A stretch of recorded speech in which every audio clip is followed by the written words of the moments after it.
திரு உதயநிதி ஸ்டாலின் அவர்களுக்கு எஸ்ஐஆர்னே என்னன்னே தெரியல. பத்திரிகை நண்பர்கள் எஸ்ஐஆர் கேட்டதுக்கு புது விளக்கம் கொடுக்குறார். இந்தியாவில் யாருமே எஸ்ஐஆருக்கு ஒரு துணை முதலமைச்சராக இருக்கிறவருக்கு எஸ்ஐஆர் விளக்கமே தவறு.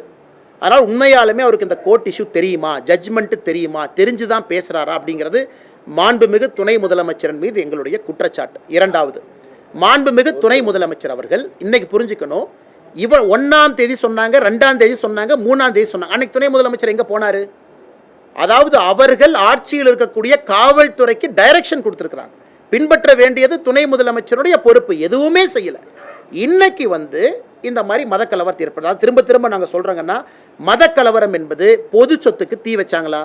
இஸ்லாமிய நண்பர்களை யாராவது இங்கே தவறாக பேசினாங்களா? இஸ்லாமிய நண்பர்களுடைய சொத்தாக இருக்கக்கூடிய தர்கா இந்துக்களுக்கு சொந்தம் என்று எங்கேயாச்சும் சொன்னாங்களா? நெல்லித்தோப்பு கொடுங்கன்னு திரும்ப கேட்டாங்களா? எங்கேயுமே இல்லை. ஆனால் இதே உதயநிதி ஸ்டாலின் அவர்கள் அந்த ஸ்கந்தர் மலையை சிக்கந்தர் மலை என்று சொல்லும்போது எங்கே போனார்? இதே உதயநிதி ஸ்டாலின் அவர்கள் ஆடு கோழி வெட்டுவோம் நெல்லித்தோப்பில் சொல்லும்போது எங்கே போனார்? இன்னைக்கு மட்டும் கிளம்பி வர்றாருன்னா உதயநிதி ஸ்டாலின் அவர்கள் எல்லோருக்குமான துணை முதலமைச்சரா இல்லை குறிப்பிட்ட சமுதாயத்திற்கான துணை முதலமைச்சராங்கிற கேள்வியை நாங்களும் கேட்போம் இல்லைங்க.